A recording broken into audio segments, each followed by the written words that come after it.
Let's begin this final session. A lot about integrating into daily life. And first we'll look at the importance of relaxation, which I've already mentioned, and I'll stress a little bit more again. And then within that, we'll look at how we can use the Shavasana posture to help us with that relaxation in meditation.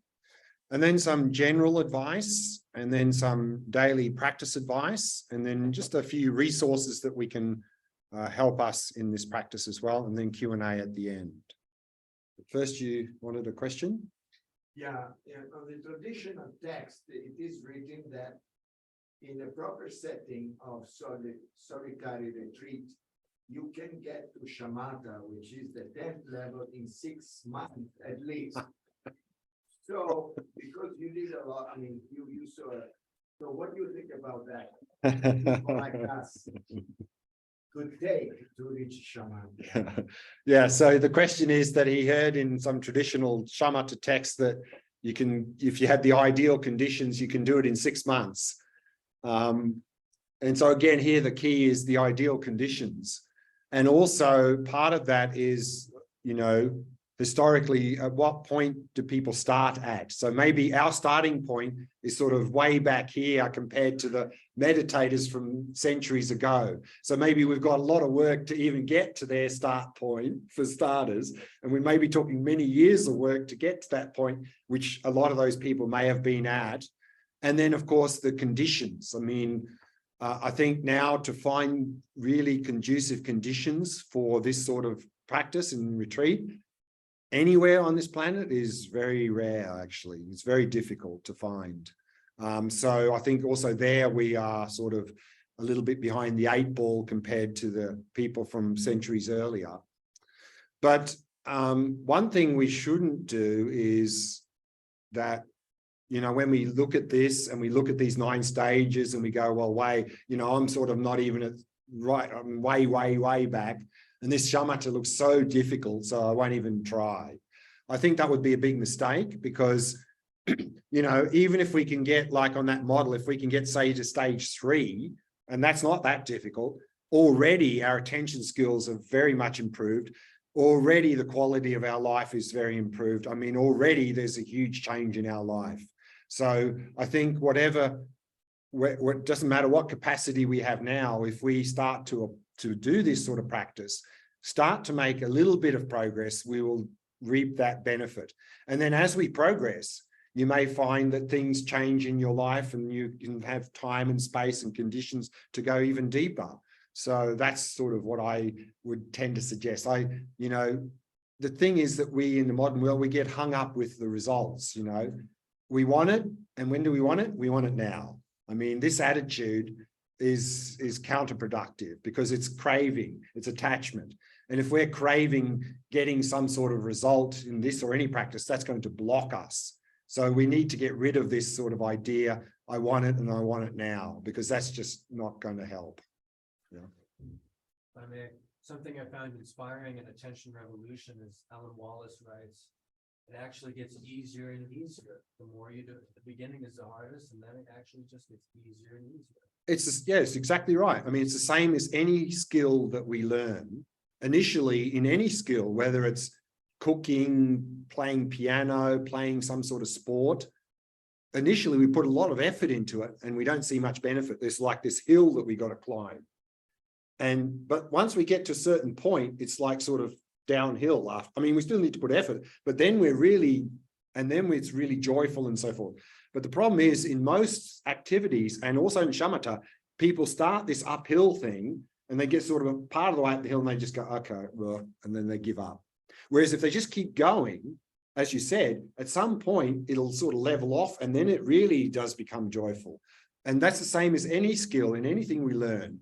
Most people, oh yeah, I'd like to learn piano. Put a lot of effort for a couple of weeks or months, getting up that hill, not much benefit, and they go, oh no, I'm not getting anywhere, and give up. Whereas they may have been this close to that sort of bend where things now really start to take off. Same in the shamatha practice. Excuse me. I think you might have heard Alan telling the story when he did the first 1 year Shamatha retreat with Genlam Rinpa in Washington State. Yeah. There was a lady, 2 people. yeah, but especially one lady, she was sitting for 6-7 hours without moving. And Bliss. then, you know, Alan asked her, but how can you do that? She said, hey, I'm feeling so much bliss. Who wants to stand up? Yeah, yeah. And she was just a lady, like it just appears from nowhere, and he doesn't even know where she went now. Yeah, So it's it true. could be possible. Oh, absolutely, absolutely, absolutely. Right, let's start and have a look at this importance of relaxation again. I can't really overemphasize this enough. So remember, in the Shamatha practice, we really need to sink these deep roots of relaxation, because if we don't, then no matter how much effort you put into it, you're not going to get very far. And also, as the online question from earlier today, that you may, in fact, if you really start to push hard, you may get this sort of this sort of imbalance of energies in the body, and it often leads to a lot of anxiety and tension in the mind and the body. So we don't want to go down that trajectory. So really start with relaxation. And we saw there that quote from Alan Wallace in his Attention Revolution, that our modern world, our starting point in the Shamatha practice is very different than the starting point for people in the eras gone by, who tended to be much more relaxed and calm. So really we need to work on that relaxation. Relax, relax, relax. And there are many, many levels of relaxation. You know, you start this Shamatha practice, you do this relaxation, and at some point you go, okay, now I'm really relaxed. And then you practice more and you notice, well, actually still a little bit of tension there, and you release that and you go, oh, now I'm really relaxed. I mean, there's just endless levels of relaxation that we can go through. But many people in the modern world, again, sitting upright, find it very difficult to release that tension, because we have so many years of winding up the body and the mind, and it's really inground in the body and the mind, this tension. And so even sitting upright sort of props up that tension. So therefore we can use if you find that you can't release the tension sitting upright, we can use the Shavasana posture. I use the Shavasana posture a lot in meditation, particularly in a retreat setting. I tend to only use the Shavasana posture, particularly for the last few sessions of the day, where maybe you've been sitting quite a number of hours, you're a bit physically tired, maybe your knees are starting to hurt a little bit or something from sitting. So then I use Shavasana posture, and I find that very, very helpful. And it's really helpful for relaxing, really helpful if you want to meditate but you're injured or fatigued. And also it can be used as a transition to sleep. Because now often when we go to bed at night, and we've had a busy day, a lot of things going on, maybe a lot of tension still in the body, a lot of thoughts churning around in the mind. We lie down to sleep, we're tossing and turning, can't get to sleep. So then we get into the Shavasana posture, the corpse posture, lying on our back. And then on every out breath, you just release the tension in the body, release any thoughts in the mind. Just keep doing that, keep doing that. And you keep doing that until you start to get a little bit drowsy, and then you mentally know your meditation is finished, and then you physically move out of that posture into sleep. And then if you wake up in the middle of the night and have a hard time going back to sleep, and often what happens is you get up in the middle of the night, maybe you wake up and then you go, oh, I got to sleep, I got to work tomorrow, I got to sleep, I got to sleep. And then of course we get agitated and then we don't sleep. So then again, go into the Shavasana posture, release, release, release, and then you'll fall asleep quite quickly. So here also, Alan Wallace talks about this in his Attention Revolution. He says, although Buddhism generally encourages cross-legged meditation, the Buddha encouraged his followers to practice in any of 4 postures: walking, standing, sitting, and lying down. Any of these positions is perfectly suitable. Not everyone living in the modern world has the same type of mind or nervous system. If you tend toward excitation, you may find lying down especially helpful for releasing the tightness and restlessness of your body and mind. But if you are more prone to laxity, you may simply fall asleep whenever you lie down. So it may be necessary for you to be upright when meditating. Lying down can also be very useful for meditation if you're physically tired, but not yet ready for bed. In this case, you may not be able to rouse yourself to sit upright in a posture of vigilance, but the prospect of lying down for a while may be inviting. Surrender to your body's need to rest and use a supine position to calm the mind as well. This likely will be much more refreshing and soothing than watching television or reading a newspaper. The supine posture may be your only option if you are ill, injured, or frail. It may be especially useful for meditation by those in hospitals, senior care facilities, and hospices. Mindfulness of breathing is great for preparing your mind for mental training, but it also can help you fall asleep. If you suffer from insomnia, the above method can help release tension in your body and mind when you go to bed at night. And if you wake up in the middle of the night and have a hard time falling back to sleep, mindfulness of breathing can help you disengage from the thoughts that flood the mind. According to recent studies, about 80% of Americans are chronically sleep deprived. So even if all this practice does is help you catch up on your sleep, that's worth a good deal. So I'll just describe the mindfulness of breathing using Shavasana posture. And then we'll do a meditation, but I don't think we'd have too much room here for doing Shavasana posture. Well, actually, we might, yeah. We can make room. Yeah, okay. I think we can do, actually it'd be good to do. So let me explain the meditation first. So the Shavasana posture is the corpse posture from yoga. So we're lying flat on our back, feet slightly apart, your arms slightly away from the body, and your palms facing upwards. Palms facing upwards helps to keep the shoulders open. And then in the meditation, we're just emphasizing relaxation. So we're just noticing sensations of the breath throughout the body, like in the first meditation we did this morning. And just on every out breath, just relaxing and releasing any tightness and tension in the body and releasing any thoughts in the mind. So that's the practice we're going to do. Let's try and do the practice. So I would recommend use that cushion you're sitting on and then spread out a little bit, and then maybe everyone points their feet to the back of the room. And then you may also like to have the little cushion you're sitting on to put your head on as well. If the floor's cold, I wouldn't recommend lying directly on the floor. At least your torso on the cushion. And then there seems to be some yoga mats there. Maybe you want to use a yoga mat instead.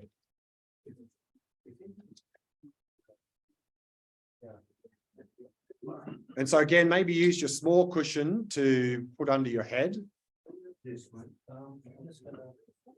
So there's some yoga mats there if anyone would prefer those. Yeah, so point your feet towards the back of the room or the side if you prefer, but not to the front. Well, actually, to the back is better because even to the side is probably not good. I like this.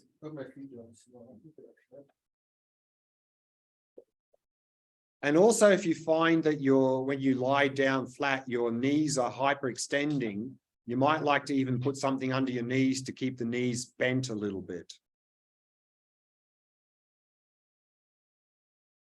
So again, we're lying flat on our back, feet slightly apart, your arms slightly away from the body, palms facing upwards. Oh yeah, maybe we can turn off the ceiling lights as well. Someone?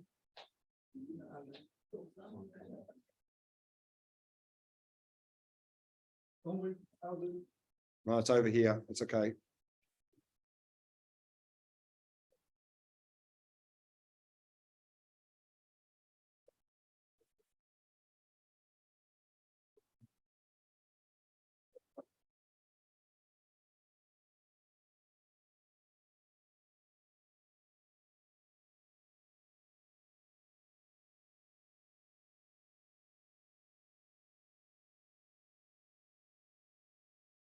And also, if you feel a little bit cold, if you've got a shawl or a blanket, you can put that over the top of yourself as well.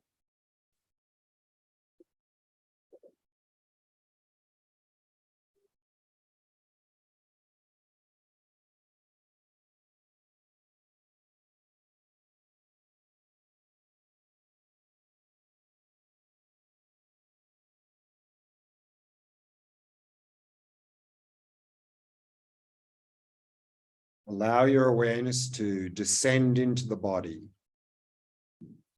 right down to the ground,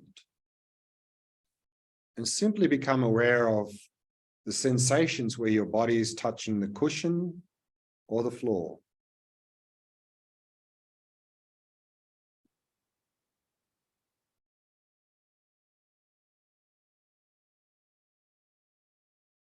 And then allow your awareness to rise up and fill the entire space of your body. And simply become aware of sensations throughout the body.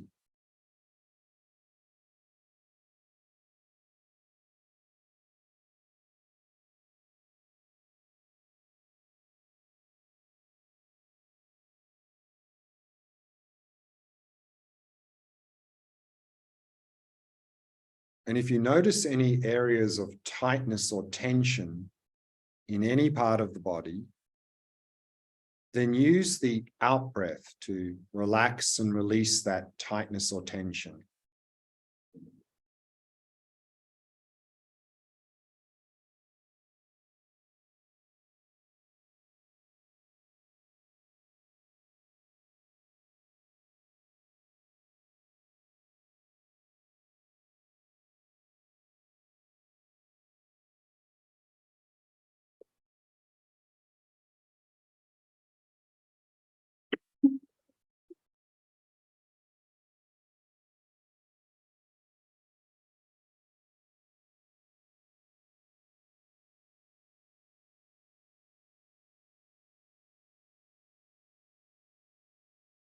And relaxing more deeply on each out breath.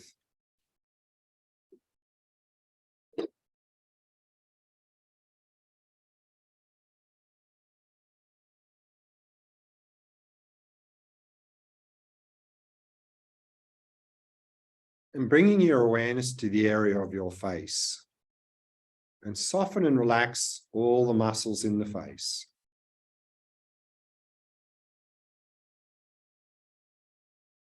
The mouth and jaw, soft and relaxed. And all the muscles around the eyes, soft and relaxed.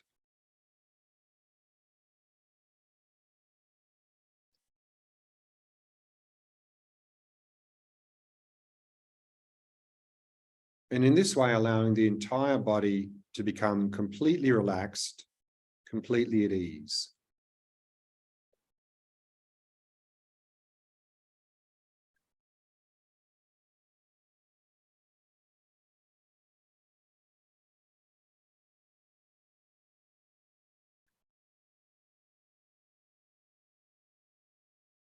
And allowing the breathing to flow naturally and effortlessly.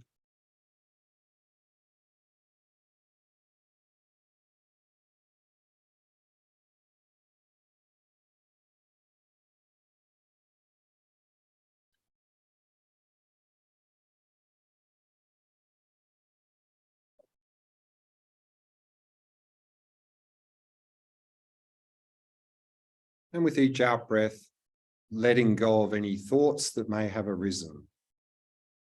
Happily releasing them. Releasing them into space.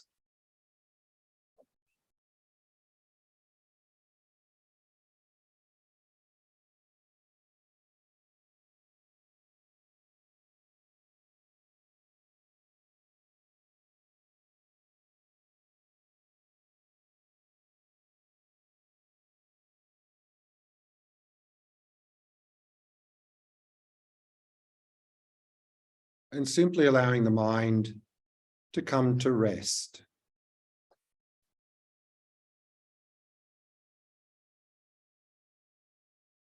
To come to rest in the stillness of the present moment.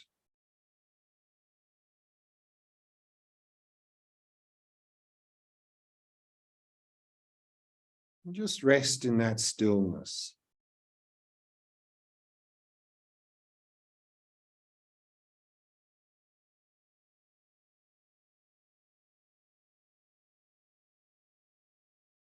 Allowing the mind to remain relaxed, still, and clear.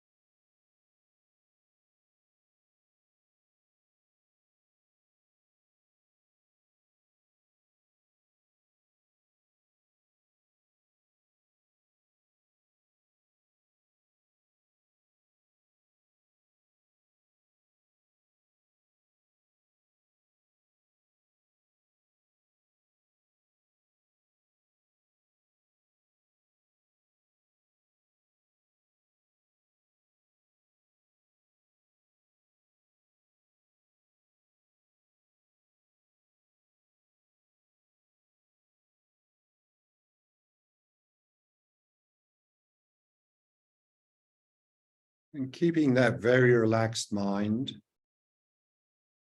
start to notice the sensations of the breath throughout the body.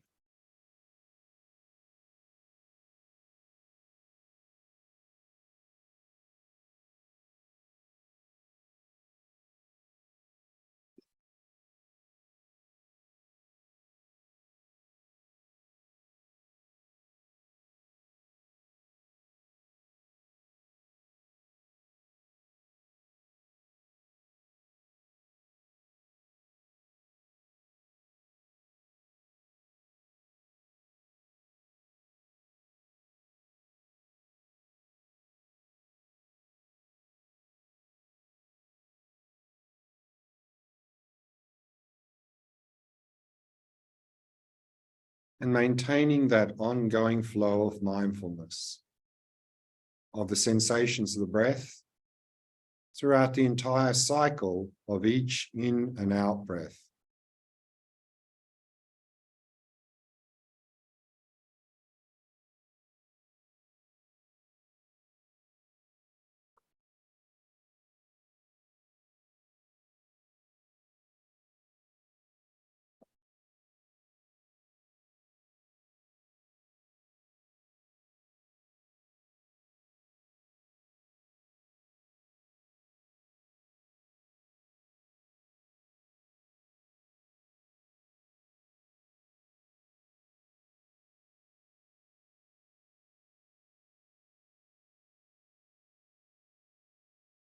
And continuing to relax and release any tightness or tension in the body on the out breath. And releasing any thoughts in the mind, again on the out breath.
stay in the Shavasana posture for now.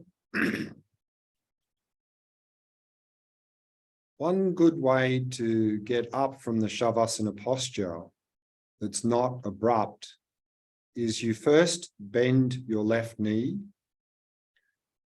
and then you slowly roll over onto your right side. And then when you're ready, just gently push yourself using your hands into a seated upright position. So this is a good way to get out of the Shavasana posture.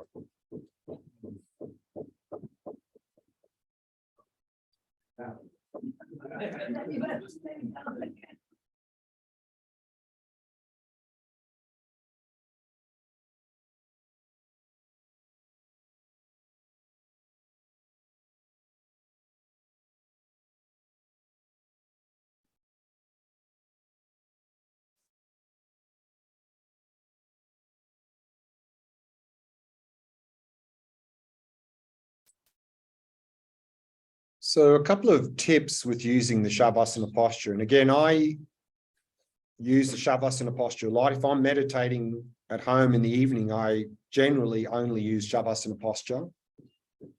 So as we did here, it's good to adjust the lighting, because if you lie down as bright light, ceiling light, that might be too bright for you. And again, if it's a bit cold where you are, you can use a shawl or blanket. Little cushion under your head. And again, if you find your knees are hyperextending, then you can put something under the knees to bend, so the knees are a little bit bent. Maybe you find that more comfortable. And then arising from the Shavasana posture, as I recommend, just don't just sit up abruptly like this. It's a bit abrupt. So bend the left knee, roll onto the right side, and then gently push yourself upright seated. Now, if you've never meditated with the Shavasana posture, you may find that when you lie down there, you just get very drowsy and very sleepy. That's because now our mental association is that whenever the body's horizontal, that means sleep. So what I would recommend is only use this posture for meditation. And then if you keep doing that, then you'll build up a mental association that this particular horizontal posture doesn't mean sleep, it means meditate. And then you may find after a while that you'll be able to meditate in this posture without very quickly getting drowsy. And again, it's very helpful for releasing tension. And as I mentioned before, we can also use this as a transition to sleep. And I'll talk more about that a little bit after in this session. Any questions about Shavasana before I go to some general advice? What about the eyes in terms of going up and down? All right, yeah. So what to do with the eyes? So again, it really depends. I mean, if we're using the Shavasana posture because we're very agitated, you may find even having the eyes slightly open is too much, then lightly closed. But if you're not like that, you're just meditating because maybe you're physically tired and you want to meditate, and having the eyes slightly open, again, same position, same idea. If your head's like, if you're getting agitated, maybe move the head a bit like this, a bit dull, move it up a bit like this, just subtly moving it. That's fine. Okay, let's now have a look at what we've covered here today. So in the last session, we looked at these 6 prerequisites, how to set up our life to support this sort of practice. And there we saw the importance, or beginning to see the importance of an integrated approach to meditation practice to get maximum benefit. And then in terms of the actual practice, we looked at the qualities. Again, relaxation is key. Objective focus, I think for many of us initially, probably one of the variations of the breath practice will be the best to start with, at least. The tool of mindfulness and the hook of introspection, the quality control, and then the faults, how to overcome these faults, particularly this laxity and excitation, the dullness and distraction, how to overcome that. And as we saw, prevention is the best cure. So there are certain things we can do to more likely to prevent the likelihood of them arising. Again, good quality sleeps, short sessions, and so on. And now I want to look at integrating into daily life, because every practice has 2 parts. What we do in meditation and what we do for the rest of the day. So if we want our Shamatha meditation to really take hold and progress, we need to do something for the rest of the day to support that. So let's have a look at first some general advice. So when to meditate? Very much recommended to meditate early in the morning when we first get up, because normally that's when it's most quiet where we are. Usually we can dedicate some time there. Other times of the day, maybe it's difficult. And then the mind is most fresh when we wake up in the morning. And it's also a good way to start the day, to set our day in a good trajectory. And what I would recommend is to meditate at the same time each morning, because one of the most difficult things with having a daily meditation practice is simply developing the habit.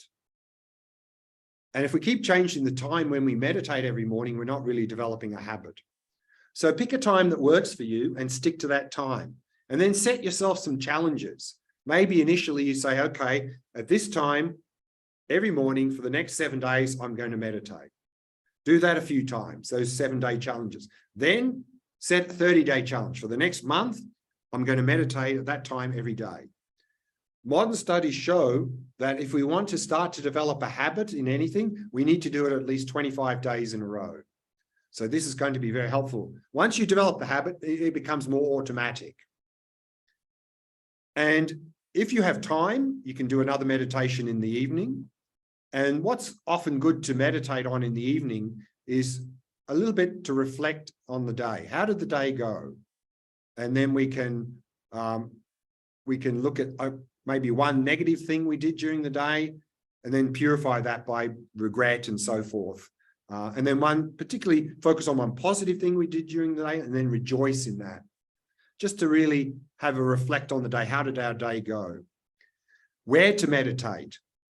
Ideally, if you have a spare room at home, you can set up as a meditation room. That would be the best. Shut the door, particularly if you have family members. Shut the door. That's your meditation space. If you don't have the luxury of a spare room for meditation room, I would set aside a corner of the room for meditation and make it comfortable and inviting. And so then you associate that space with meditation. Whenever you enter that space, it's meditation time. Whereas if you're simply meditating on your bed, generally you associate bed with sleep. So you maybe just get very drowsy when you meditate on your bed. How long to meditate? As I already briefly mentioned, quality over quantity. If we try and meditate too long, we're just going to get caught up in dullness and distraction. We're not going to be able to sustain it. It depends on us and our capacity, but always emphasizing quality over quantity. And as I mentioned earlier as well, if we only do 15 minutes every morning, well, that's better than nothing. But if we want to really go deeper into this shamatha practice, at some point we'll need to extend a little bit how much we meditate. And again, one measure to know when to meditate a bit longer, if our normal experience at the end of a meditation is, oh, I would have liked to do a little bit longer, that's a sign. But don't go from 15 to 30 minutes. Do 3 to 5 minute increments. If you want to meditate maybe 30 minutes every morning, but you can't sustain it, break it into 2 15-minute sessions with a little 2-minute break in the middle. Always emphasizing quality over quantity.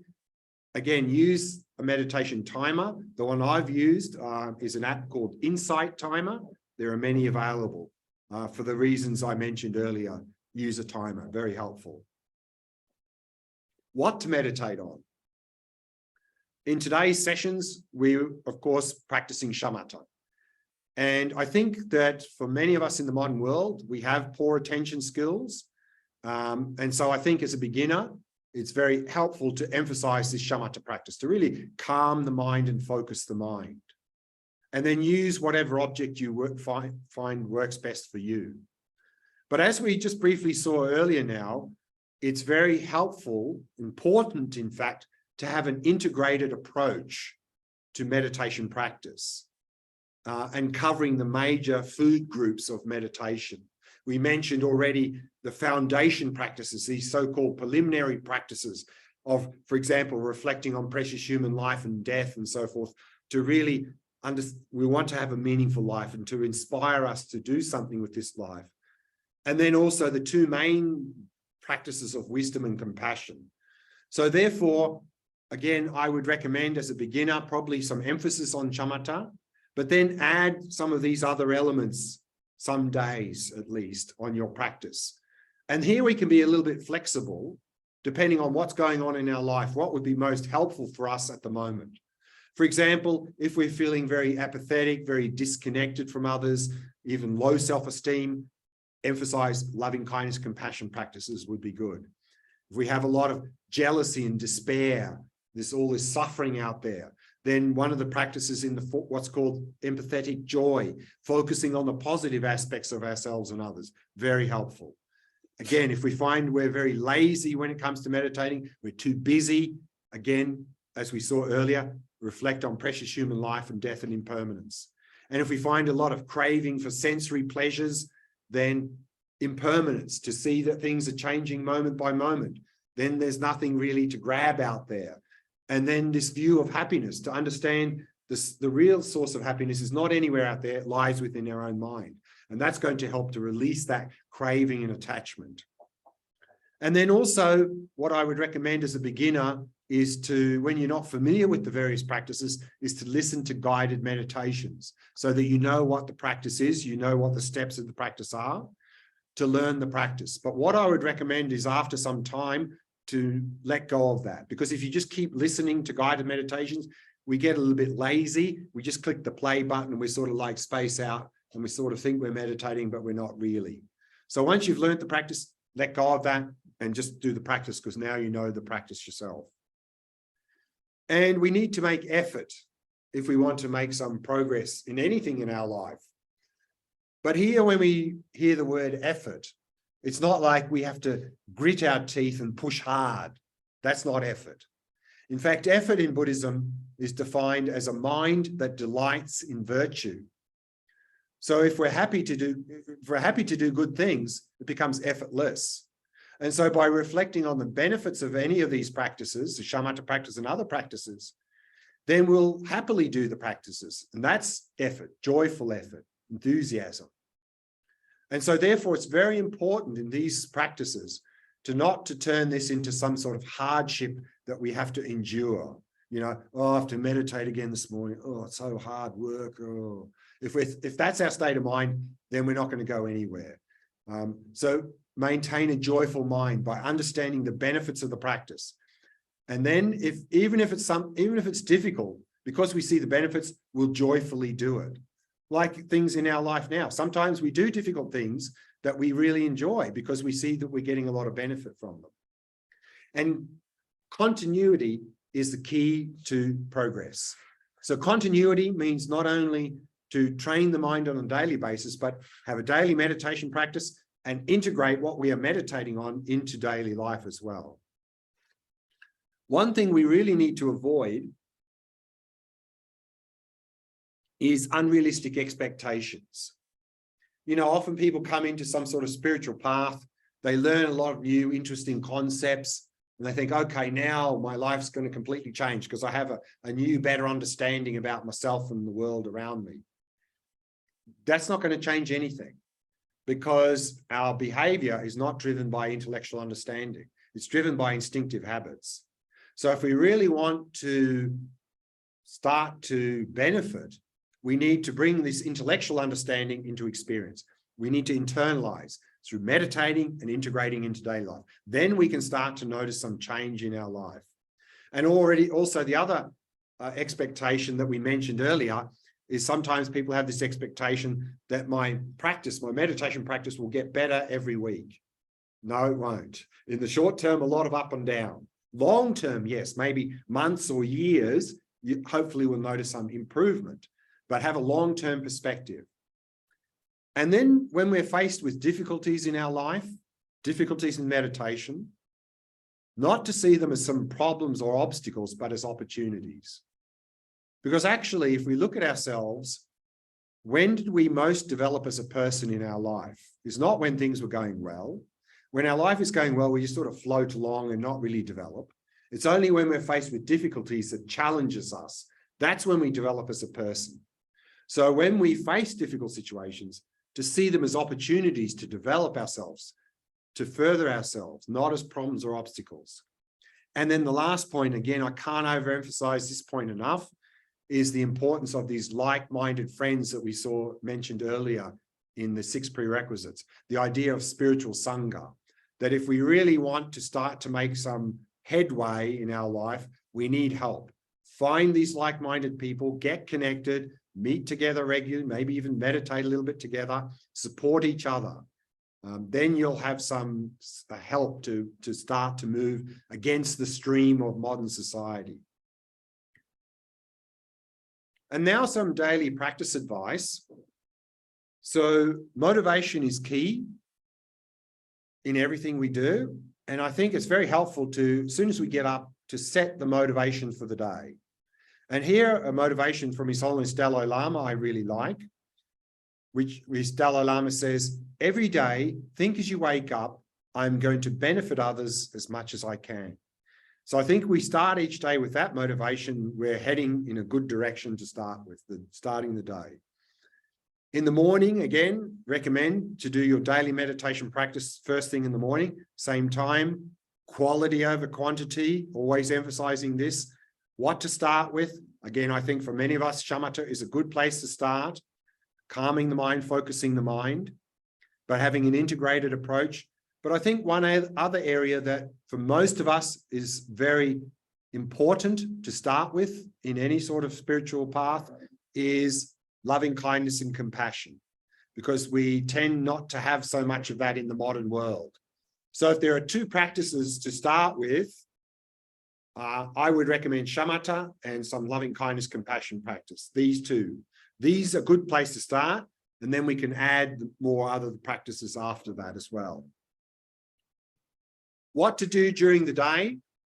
And here, very nice quote from Viktor Frankl, modern day psychiatrist and also an Auschwitz survivor.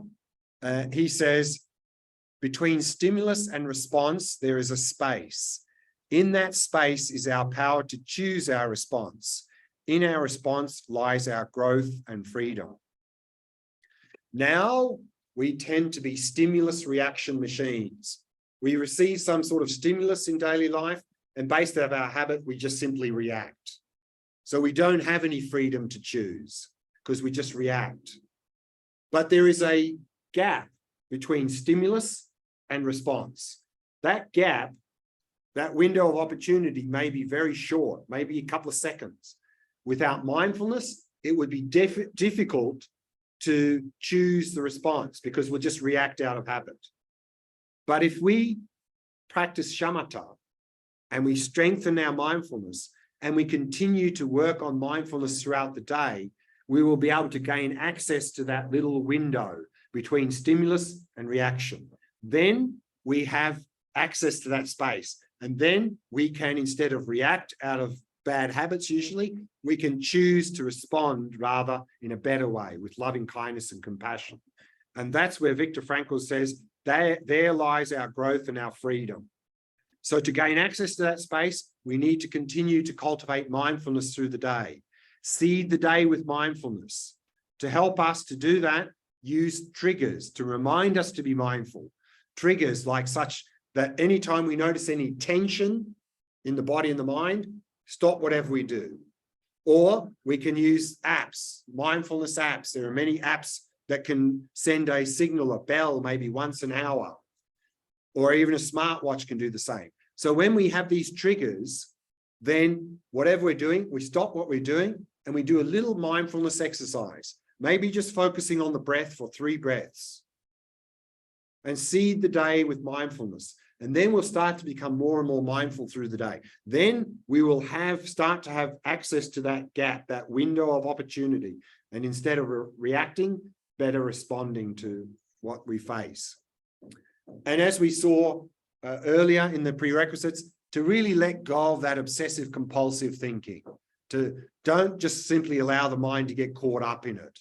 One way to help with that is anchor ourselves in the breath. Because if we're anchoring ourselves in the breath, then there's less chance for getting caught up in obsessive compulsive thinking.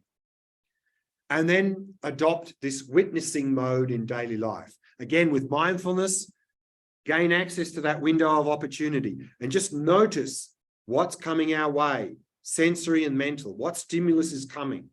And then instead of reacting, responding with loving kindness and compassion instead of reacting out of attachment and aversion and so forth.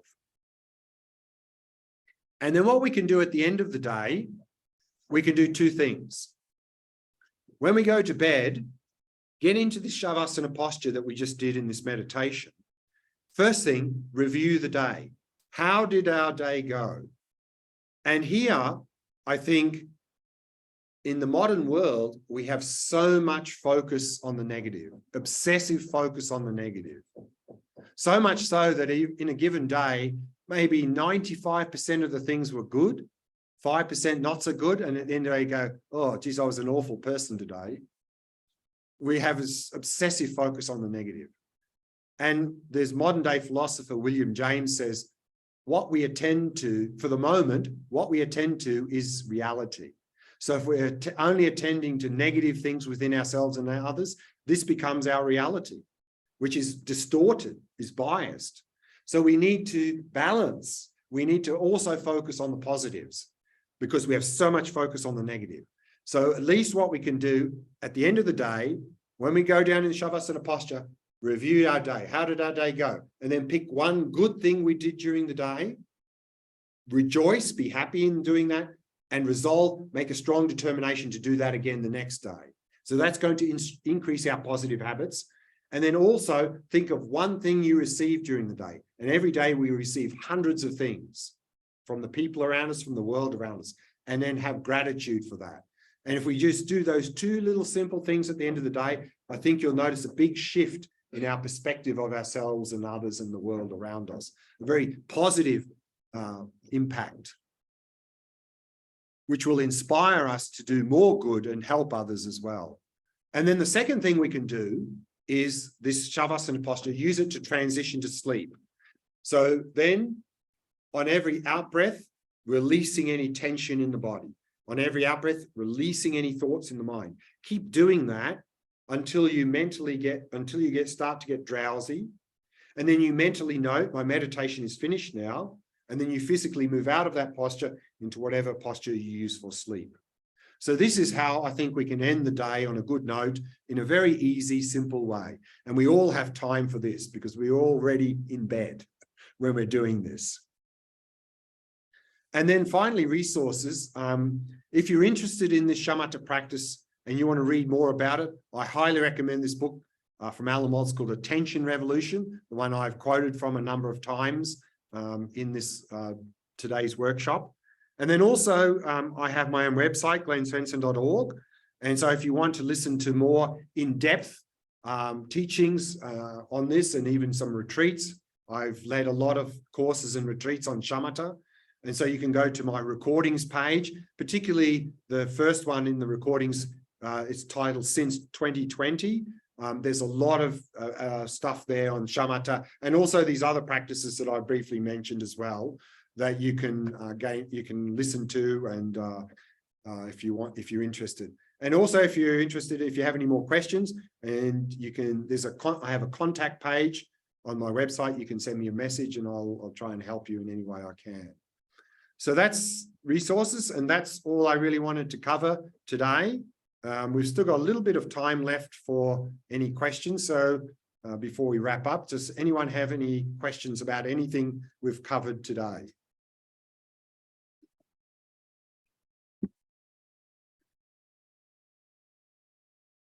I don't have questions. Oh. I only would say what the inspiration today was. Okay, thank you. Thank you. Thank you.